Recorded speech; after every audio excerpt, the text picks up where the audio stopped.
Welcome on board mga boards, magandang araw sa inyong lahat. So today meron tayong Winner X dito sa likod ko.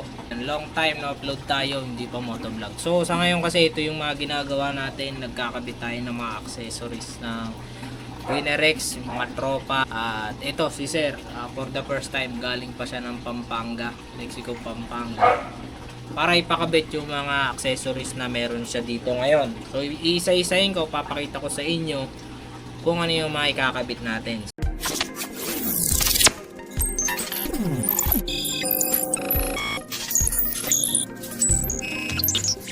So simulan natin dito sa kanyang tail tidy. Ito ngayon yung uso sa market na 3D printed na tail tidy. Nakapagkabit na rin ako nito, sobrang linis ng output doon sa motor. And at the same time, sa mga nakagamit dyan ng universal na tail tidy, kung mapapansin nyo yung ilalim, meron siyang butas. So dito sa gawa ni Boss Don, mas malinis na.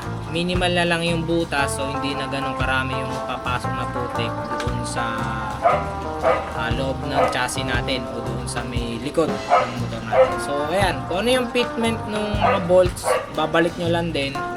Tapos yung signal light nandito na sa loob.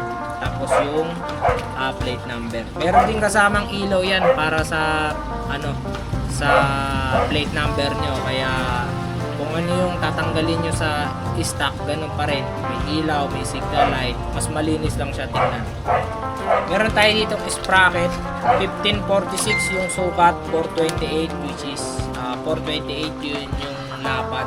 Magdadagdag siya ng plus 2 teeth sa likod pagkukumparahin niya yung performance ng 1544 sa 1546. Then meron din siya nito CNC na cover.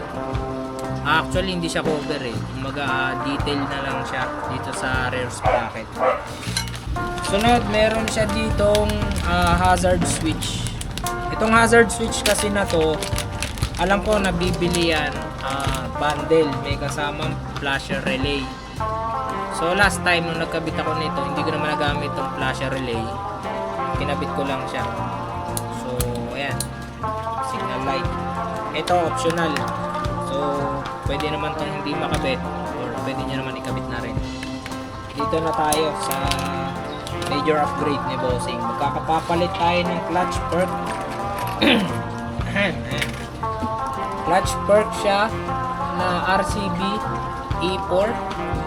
E4 yata to or E3. So ayan, makikita nyo mamaya magtatabas tayo ng handlebar, kasi ang handlebar ng Winner X nakamount mismo yung pinaka assembly ng clutch lever. Ito siya. So tatabasin natin yung ganito nung sa manibela niya para makabitan natin ng bago. So ayan, next naman is itong kanyang brake hose. Meron siyang brake hose na RCB S-series. Tapos ito naman sa kanyang brake master, meron siyang RCB brake master pump na E4 plus right hand 15mm. So ayan, ito siya mga boards. Ayan. So ito, siguro hindi na tayo magtatabas dito ng fitment niya, pero malalaman pa rin natin kasi sa itsura niya para lang din siyang stock. Then at the same time yung lever niya pogi na rin, tapos 15mm na. Tapos mga boards, kung magpapalit kayo ng brake master, kailangan nyo bumili ng ganito, ng side mirror bracket, instead na ang gamitin natin itong nakakabit sa kanya. Ito yung ilalagay natin, kasi yung lagayan na side mirror ng Honda o ni Winner X kasama doon sa stock na brake master. So ito yung ilalagay natin dito sa kanyang motor para malagyan pa rin ng side mirror. Next naman ay itong kanyang caliper bracket na pang 4-pot RCB R1. So itong bracket niya sukat to sa stock disc ng Winner X. So sabi ko sa kanya dapat nag-rekta 298 na siya para kahit papano yung brake system niya sa harap is okay na. Pero sabi ni Bossing, kinapos daw siya. Okay lang naman yun. Maganda pa rin naman. So ito, di ko lang alam kung anong brand to, pero yun yung tatak na sa likod. Pang 4-pot yan. And last na ikakabit natin guys, itong kanyang RCB 4-pot. Kulay pula. Siyempre racing naman yung motor niya. Kung papansin nyo, complement din naman pula. So ano pang hinihintay natin? Bago tayo maggalaw-galaw dito sa kanyang motor, kakalasin ko muna lahat ng kaha. Ito lang yung hassle sa WinRx guys. Kung kailangan nyo magpalit ng brake hose, kailangan nyo kalasin itong harap hanggang sa hilahin nyo yung kanyang headlight. So para ma-access yung kanyang headlight, tatanggalin natin mga side cover tsaka yung rear panel. Simulan na natin, na-showcase ko na sa inyo yung mga pyesa na ikakabit ko sa kanya. So, let's go, baklasan time, medyo matagal to. Samahan niyo ako mga birds.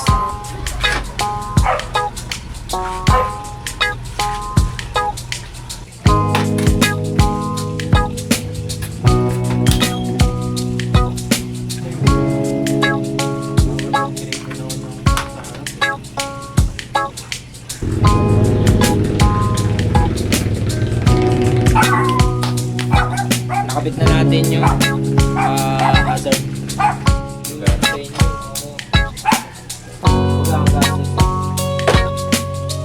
Mahirap dyan.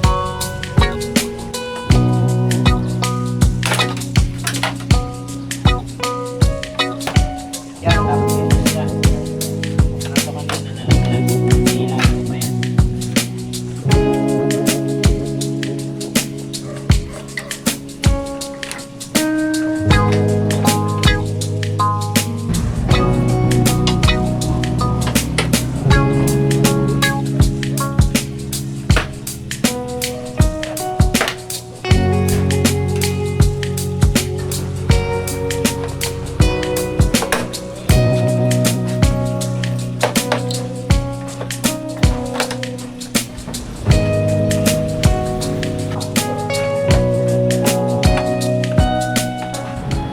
So, ayan mga boards, nabaklas ko na yung mga dapat baklasin dito sa motor niya. So, ito yung naging first step ko, baklasin lahat ng mga dapat baklasin na related dito sa mga ikakabit ko. Yan. So, ang una ko pa lang naman nakakabit dyan, itong hazard switch. Yun yung unang-una kong nakabit. So, ngayon, ang uunahin ko, yung kanyang brake system. Kakabit ko yung brake system niya. Babaklasin ko to sa front, tapos itong clutch perk, then yung R1, sunod yung kanyang tail tidy, tapos yung sa kanyang sprocket kakabit natin, tapos do sa kadena optional kung magdagdag ako o hindi. Tapos may plano si Bossing na ipa battery lift na. Yung battery lift iuhuli ko na yung battery lift So, unahin muna nating ikabit yung mga accessories. So, medyo challenging lang tayo dito sa sa front brake system. May dalang paalmusal si Bossing. Yan, burger. Tapos isang timpla lang kape. Di naman ganun kahirap baklasin yung mga kaha niya. Intact pa lahat, pero yung ibang part, pinagalaw niya pala to sa iba, nabungi. So, wala na tayong magagawa ron, yun na yun, sinabi ko naman sa kanya. So yan, pahinga lang ako saglit, din trabaho na ulit. Let's go.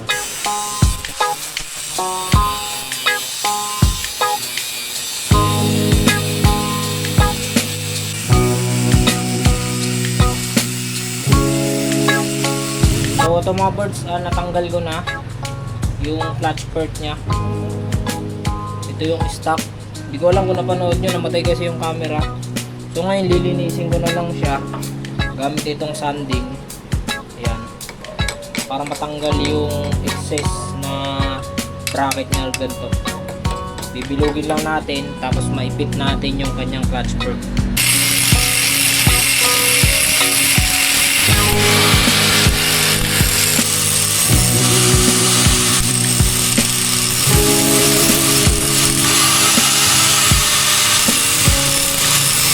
So ayun ang mga boards, malinis na. Ayun. Wala na siyang umbok dito sa part na yan. Tapos dito sa baba wala na rin. So makakabit na natin ng maayos yung kanyang clutch perk na E4.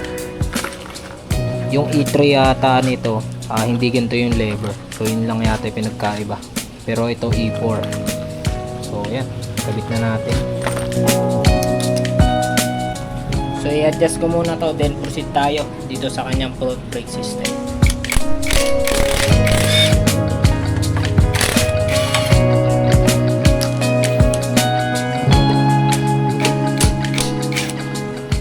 So additional information guys, 800mm po yung gamitin yung mula ABS module hanggang dito sa caliper.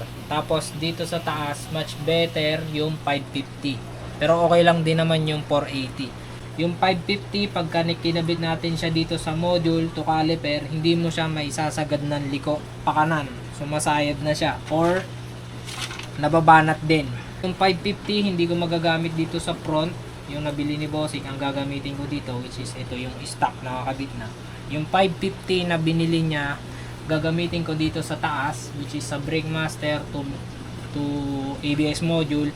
Then yung 480mm na brake hose, doon ko gagamitin sa rear kasi may plan din pala siyang magpalit ng 2-pot caliper sa likod. So yun mga boards, naipit na natin. Kung mapapansin nyo, nakasara na siya. Ngayon, ang napansin ko dito sa ginawa natin, no? Wala tayong tatabasin dito sa right side. So nakikita ko wala tayong kailangang tabasin dyan. Dito tayo magtatabas guys. Ayun, no? Tingnan nyo pagka piniga ko tong lever, yun, tumatama doon sa plastic. So dyan tayo magtatabas. Tatabasin natin yan hanggang dito sa gilid, yung hindi masyadong halata. So yan, kakalasin ko. Tignan nyo kung paano ko tabasin. Wala pa kasi akong porting tool sa pagtatabas ng mga kaha. So ang kaibigan ko sa pagtatabas is itong cutter blade. So tingnan nyo na lang. Ito yung tatabasin natin. So let's go.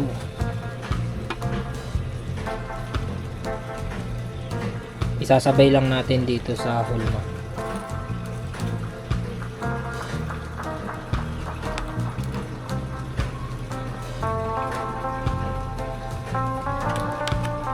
Okay na, dito naman tayo.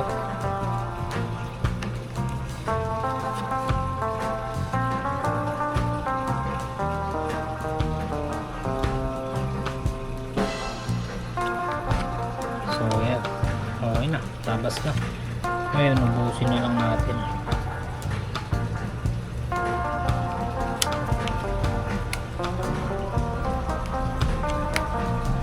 Kung may porting tool kayo, mas maganda.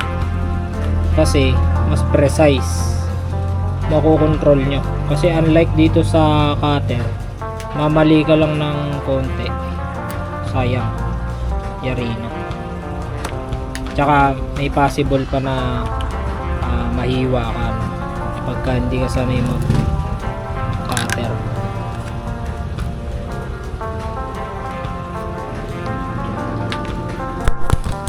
So yan, ito na yung itsura nya. So okay na humusga kung anong resulta. Pero pag pumiga, meron pa tayong napapansin, di ba? Tumatama pa din. So this time hanggang dito na. Hindi naman natin pwedeng ukain lang hanggang dito. So para magmukha pa rin siyang isang buo. Yan. Ganyan. Yan o. Tumatama. Itong parang stud niya sa gitna. Sumasabit. So yan. Adjust na lang ulit. So tatabasin ko na lang So ganun lang ako magtabas, no? So yun mga boards, natabas ko na yun nandito. Natabas ko na rin yung sa part na to, konti lang. Then ngayon, i-bleed naman natin. So meron naman tayong bleeder kit para mag-bleed ng ating brake system. Ngayon, ang gagawin natin, ipitan na lang natin ito lahat. Then mag-bleed na tayo.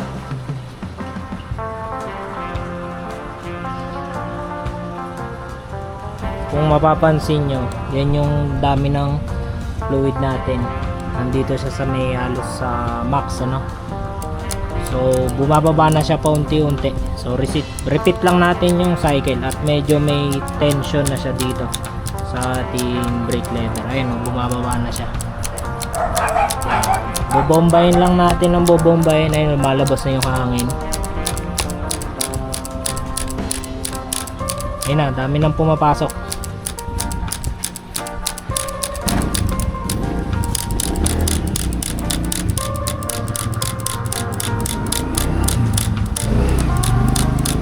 Kita nyo guys, ayan mga boards, oh. Meron na maliliit na bubbles, yun yung hangin.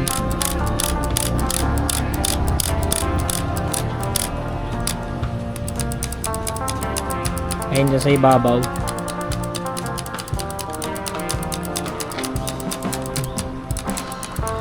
$15mm nga pala guys yung itong E4 na to, 15mm.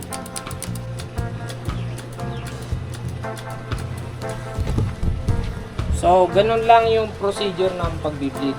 So, ngayon, mauubos na ulit yung laman.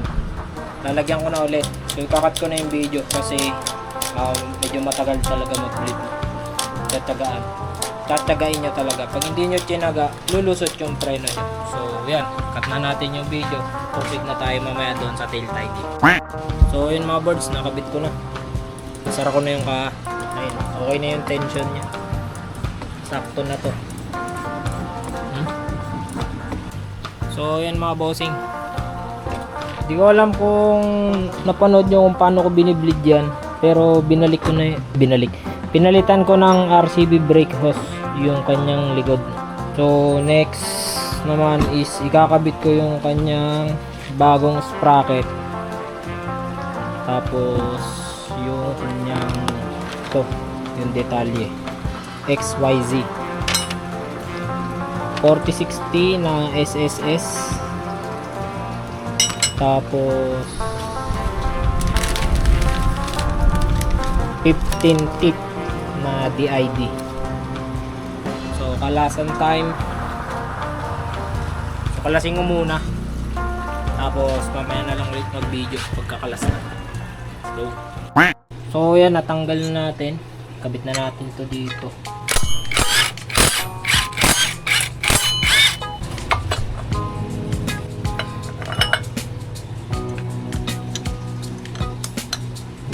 Okay, bang time, low muna.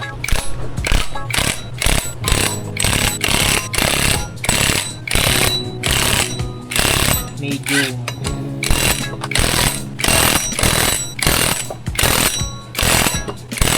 High.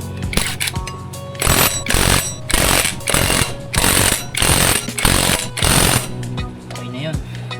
Huwag nyo lakasan, huwag yung babarin, mahuhugot yung stud niyan sa loob.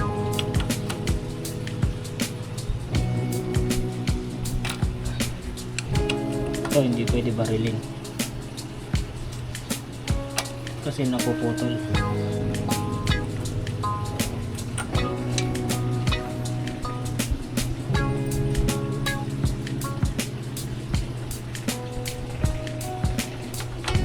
Good condition po.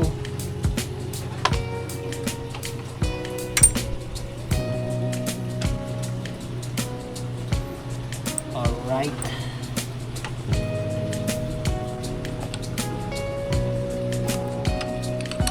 Balance na higpit lang ulit.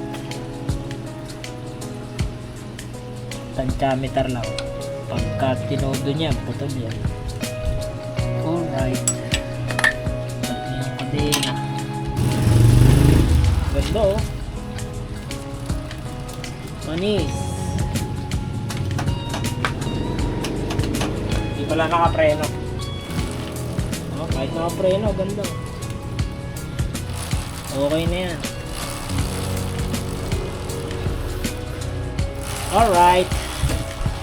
Next tayo, tail tidy. Saka natin iba-battery relief to pagkaayos na yung mga pyesa niya. So hindi na kami nagdagdag ng kadena. Pinabaon ko talaga sa kanya yung kadena para in case na maglalaki siya ng scrap, may pandagdag tayo. Kakabit natin dyan. Tapos ito kasing wiring nito, yung signal light tsaka yung dito sa plate light, black and yellow lang. Tapos doon sa motor natin, hindi ko sure kung ano yung left tsaka right doon eh. Doon sa part ng signal light, merong orange, tapos merong sky blue, tapos dalawang green. Yung dalawang green, yun yung ground. Tapos yung sa orange tsaka sky blue, hindi ko alam kung alin sa dalawa ron yung left tsaka right. Tapos yung dito sa may plate light, nakasakit naman yun, katabi. Ito kasi yun, no? Ito yung sa signal light, ito yung sa plate light. So ngayon kakabit ko na to. Medyo matagal din to kasi medyo may i-edit pa ako sa part na to para lumapat ng maganda yung kanyang signal light. Kakabit na natin dito. Gusto nyo makita? Ayan, no, preference. Ganyan na siya. Pag nakabit, sexy. So, magiging tapalodo niya yung angkas niya. So, yun mga boss. Ginabi na kami. Actually, kanina pa ito natapos. Meron lang lumabas na lagutok doon sa ball race niya. So, hindi ko alam paano nagkaroon ng lagutok yung sa ball race. Pero overall, okay naman. So, balik pa si bossing sa battery lift na. Battery lift, tapos shifter. Then titignan din niya kung mapapabuksan niya na yung sa clutch side niya para lilinisin yung strainer. Tapos kung sakali yung ball race, sasabay na rin natin. So pakita ko sa inyo yung mga kinabit ko. Baka sabihin nyo, di na nga nag-upload, tapos wala pang video nung natapos. So ito yung clutch perk. Yan, makita nyo yung clutch perk nya. So sakto sa tabas, no, sakto lang, smoothie lang. Then ito yung kanyang brake master, functional. Ayun, nagbe-brake siya. Tapos dito sa kanyang clutch perk, nagpa-function din yung safety switch pa soyo bossing. Pa cambio. Tapos papindot nung start. Yan. So pagka hindi nagpa-function yung inyong safety switch, ganyan siya. Hindi nag-i-start yan pag naka-cambio, o kaya naman pag nakahugot yung safety switch, hindi yan magpa-function kasi nga nakahugot. Pero kung nakasaksak naman yon, yung safety switch nyo nakakabit siya, tapos naka-lever kayo, pag nag-start yan nang hindi nyo pinipiga yung lever, ibig sabihin hindi siya functional. Pakipiga bossing. Ngayon, para malaman yung functional, ilagay nyo sa gear 1, pigayin nyo yung clutch, start nyo. So yan. So functional yung kanyang safety switch dito sa kanyang clutch. And then yung brake master, brake hose nya dito sa likod, dito natin kinabit yung 550, 480 yung ginamit. 550 yung ginamit natin dito sa taas, 480 yung dito sa likod.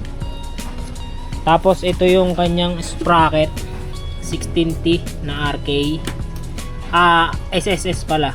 Tapos meron siyang ito, detalye. Tapos RK yung kadena niya na o-ring type. Meron din siyang pinalit dito na sprocket na 15 teeth. Then magic lowered sa wrap. Ayun, no. Kamusta yung magic lowered, boss? Good. Okay. Sa test drive mo kanina, Okay naman siya kahit malubak-lubak. hindi nalayo sa stock. Parang same. Almost same, no, yung play. Yan. So naka-setup yan sa kanilang dalawa. OBR. Pero madalas solo si sir. So, yun lang. Babalik na lang siya sa susunod. No? So, yun mga boards. Shoutout sa inyo lahat. Ayan, may upload na tayo.